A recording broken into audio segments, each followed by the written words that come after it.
Halo semuanya, Assalamualaikum warahmatullahi wabarakatuh. Kembali lagi bersama Ibu Guru Yumna. Oke, pada kesempatan kali ini kita akan belajar tentang media pembelajaran kelas 1 sekolah dasar, tema 5 subtema 1, yakni tentang pengalamanku. Oke, anak-anakku semuanya, sebelum kita belajar, yuk, yang belum subscribe channel Ibu Guru Yumna, subscribe dulu ya, supaya Bu Yumna lebih bersemangat dalam memberikan materi-materi pembelajaran untuk anak-anak semua. Oke, sekarang sudah siap belum belajarnya? Sudah ya? Yuk, kita mulai. Oke. Simbol dan sila Pancasila. Oke, anak-anak, Pancasila. Apa sih Pancasila itu? Ada yang sudah tahu? Ya, Pancasila itu adalah lambang negara Indonesia, lambang negara kita ya. Kemudian, di sini Bu Yumna sudah punya gambar. Ini adalah gambar burung Garuda. Burung Garuda ini, kamu perhatikan, di dadanya ada sebuah perisai. Nah, perisai ini di dalamnya memuat simbol sila-sila Pancasila. Yuk, ada berapa kita hitung simbolnya? Ada 1, 2, 3, 4, 5. Ya, ada 5 simbol sila-sila Pancasila. Apa saja? Yuk, kita cari tahu di slide berikutnya. Sila pertama bunyinya adalah ketuhanan yang Maha Esa. Nah, simbolnya adalah bintang. Betul sekali. Bintang ini, anak-anak perhatikan, ini sudutnya ada 5. Warnanya kuning. Kuning ini melambangkan keagungan Tuhan. Berikutnya, sila kedua berbunyi kemanusiaan yang adil dan beradab. Simbolnya adalah rantai yang berwarna emas atau rantai emas. Anak-anak perhatikan, mengapa sih gambarnya kok rantai? Mengapa?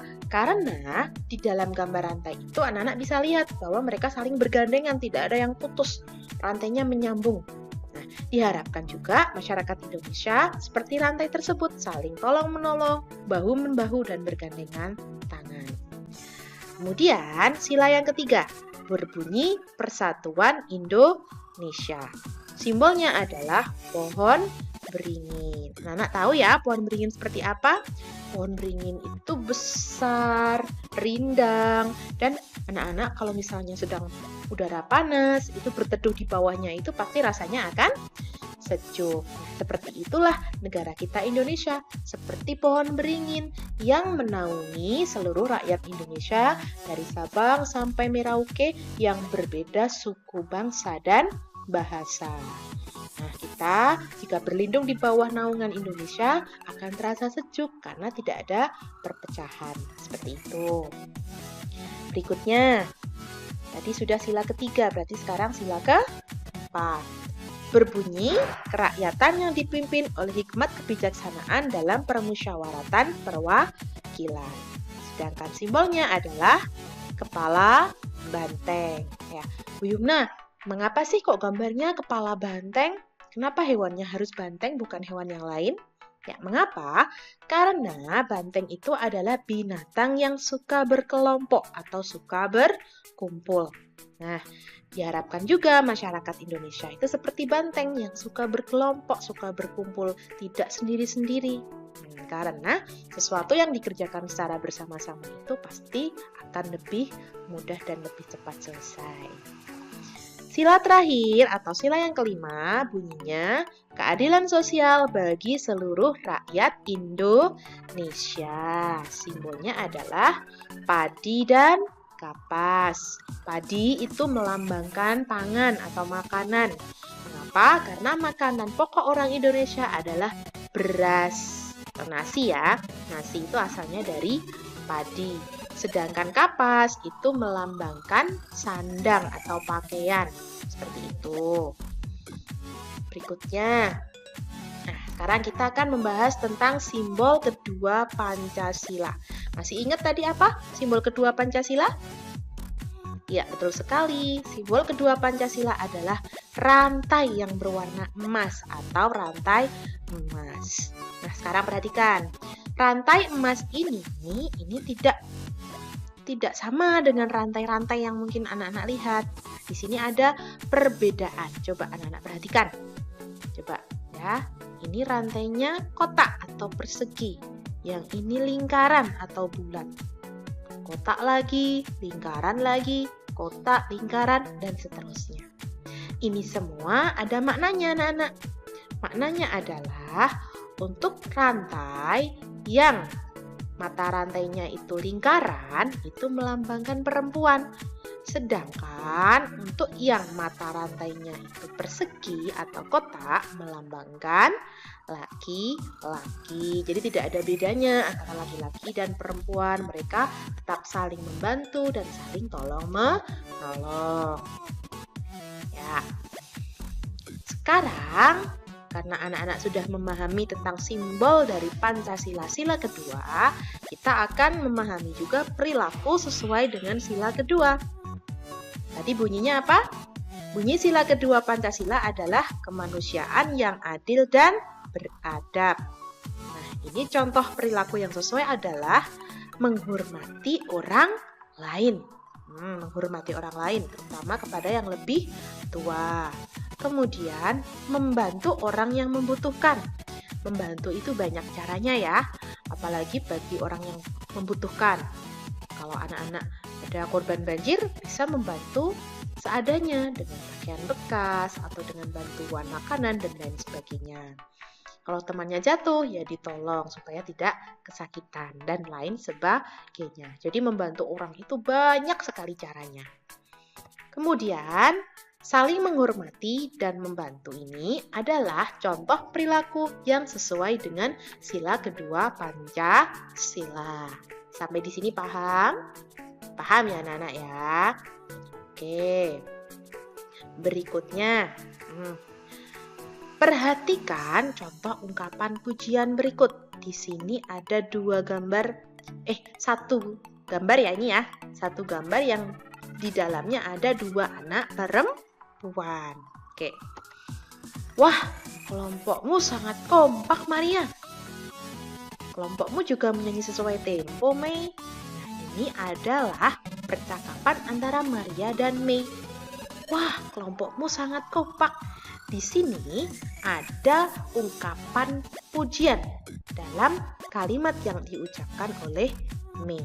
Begitu juga pada Maria, kelompokmu juga menyanyi sesuai tempo, Mei.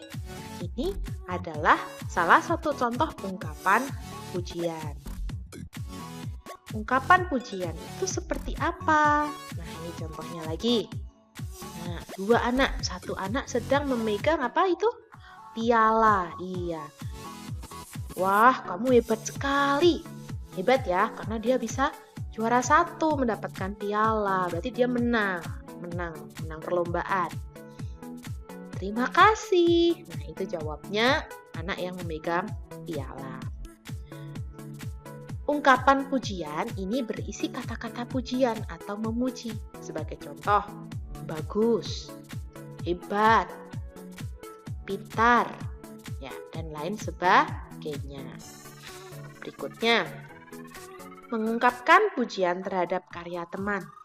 Di sini Bu Yumna sudah punya gambar nih. Wah, ini gambar apa? Gambar pemandangan laut. Bagus ya? Iya, bagus sekali. Ini adalah karya milik teman kamu misalnya. Apa yang harus kita katakan atau apa yang harus kita ungkapkan untuk karya teman ini? Apa ya? Nah, contohnya seperti ini. Wah, gambarmu bagus sekali, Dayu. Di sini merupakan kalimat atau ungkapan pujian karena menggunakan kata bagus. Wah, gambarmu bagus sekali, Dayu. Seperti itu. Ya, anak-anak juga bisa mengungkapkan pujian terhadap karya teman yang lain. Misalnya, teman kalian membuat prakarya atau nilainya bagus, bisa menggunakan ungkapan pujian. Contohnya, kalau nilainya bagus, wah, kamu pintar sekali, nilainya 100, seperti itu. itu. Berikutnya. Sekarang, kalau anak-anak sudah mengungkapkan pujian, kita akan menanggapi pujian. Menanggapi itu maksudnya adalah menjawab. Oke, contoh. Di sini ada seorang anak memberikan sumbangan bencana alam. Ya, anak tersebut memberikan sumbangan. Lalu dipuji. Wah, kamu baik sekali. Nah, sekarang tanggapannya bagaimana? Tanggapan itu jawaban. Ya, jawabannya adalah terima kasih, seperti itu. Ya, mengucapkan terima kasih ini adalah contoh menanggapi ungkapan pujian. Ya, anak-anak harus hati-hati. Jika kalian menanggapi pujian dengan kalimat yang sombong, akhirnya malah apa? Malah jadi membuat kita terkesan sombong. Ya, jadi jawabannya yang santun, yang baik. Contohnya adalah terima kasih. Berikut. Sekarang alasan memberikan pujian. Alasan memberikan pujian terhadap orang lain adalah karena kita mengagumi atau menghargai orang tersebut. Jika dipuji orang lain, ucapkanlah terima kasih. Pujilah seseorang sesuai keadaan yang sebenarnya. Maksudnya di sini jangan sampai kamu berbohong. Ya, kalau memang bagus ya katakan bagus. Ya, jangan kamu bohong. Ya. Berikutnya, tidak boleh menjadi sombong jika dipuji oleh orang lain. Seperti tadi yang Bu Yumna katakan ya, ketika sudah dipuji jangan jadi sombong. Maka ketika dipuji ucapkanlah terima kasih, seperti itu. Lanjut. Nah, sekarang kita akan mencoba melengkapi percakapan. Oke, anak-anak simak baik-baik percakapan berikut. Lengkapilah percakapan berikut dengan ungkapan pujian dan tanggapannya. Tanggapan tadi apa? Tanggapan adalah jawaban. Ya, ada anak naik sepeda. Tony dan Dodi. Tony, sepedamu baru ya, Dot? Iya, kemarin baru dibelikan ayahku. Wah, asik ya. Sepedamu titik-titik sekali. Yuk, kira-kira jawabannya apa?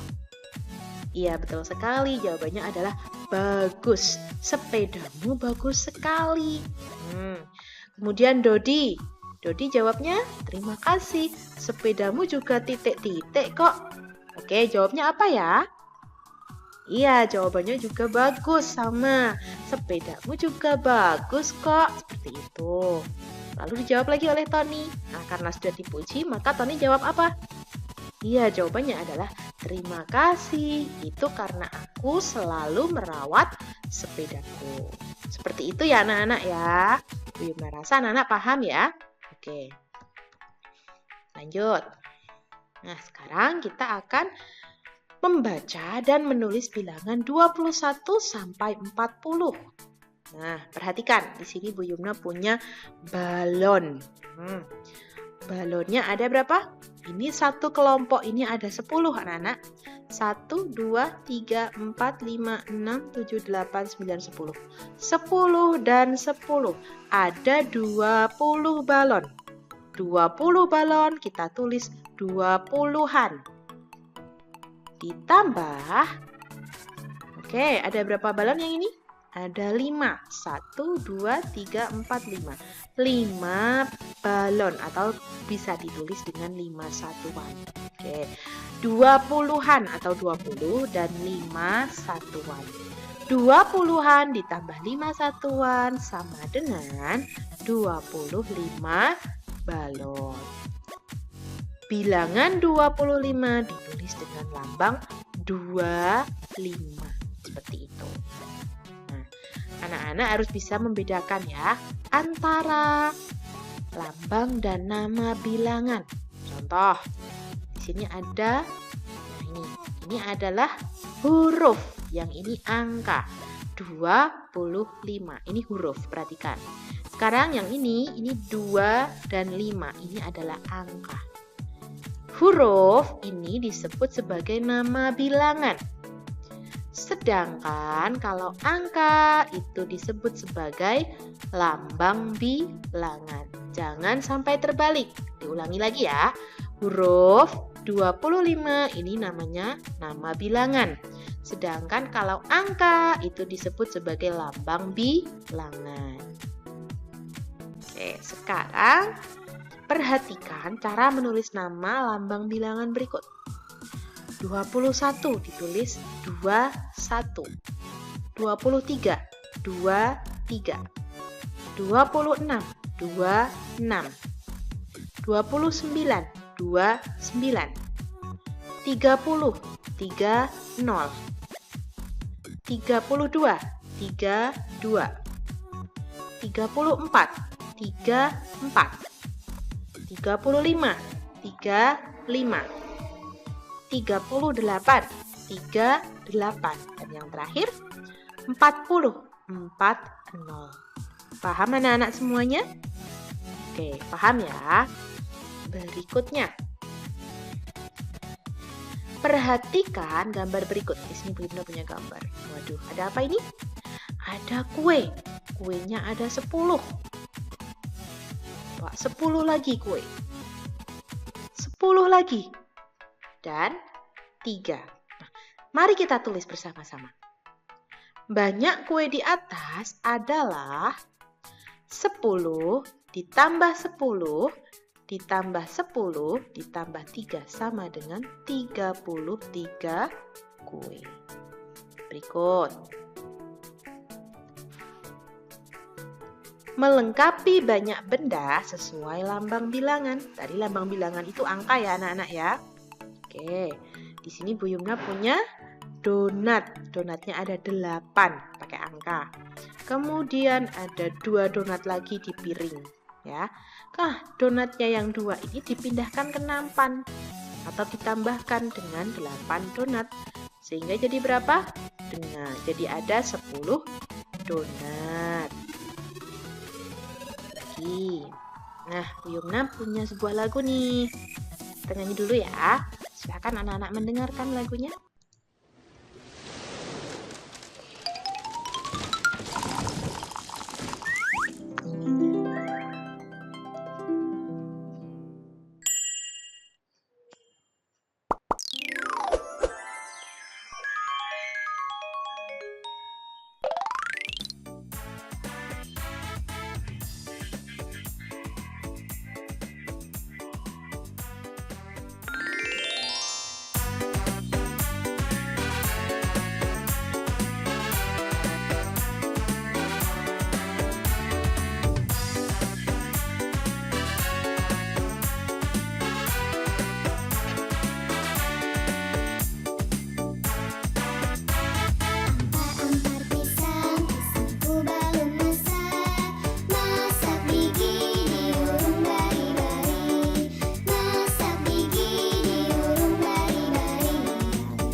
Anak-anak perhatikan dengan lagu yang kedua.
Setelah anak-anak membandingkan dua video tadi, sekarang mari kita lanjut ke halaman berikutnya. Menari dan menyanyi sesuai tempo. Oke, tempo adalah cepat atau lambatnya ketukan pada lagu. Saat bernyanyi dengan tempo cepat, anak-anak menari dengan gerakan yang cepat. Saat bernyanyi dengan tempo lambat, anak-anak menari dengan gerakan yang lambat. Contoh tadi, anak-anak kan sudah melihat dan menyanyikan lagu Ampar-Ampar Pisang ya. Lagu Ampar-Ampar Pisang tadi dinyanyikan dengan tempo yang cepat. Ya. Berikut. Tempo ini adalah cepat atau lambatnya ketukan pada lagu. Saat tempo cepat, anak-anak bernyanyi dengan cepat. Saat tempo lambat, anak-anak bernyanyi dengan lambat. Ya, sekian dari Bu Yuna. Semoga bermanfaat untuk anak-anakku semuanya. Selamat belajar di rumah. Sampai jumpa di lain kesempatan. Apabila ada kesalahan, Bu Yuna minta maaf ya. Jangan lupa subscribe channel dan like juga komen di bawah. Assalamualaikum warahmatullahi wabarakatuh.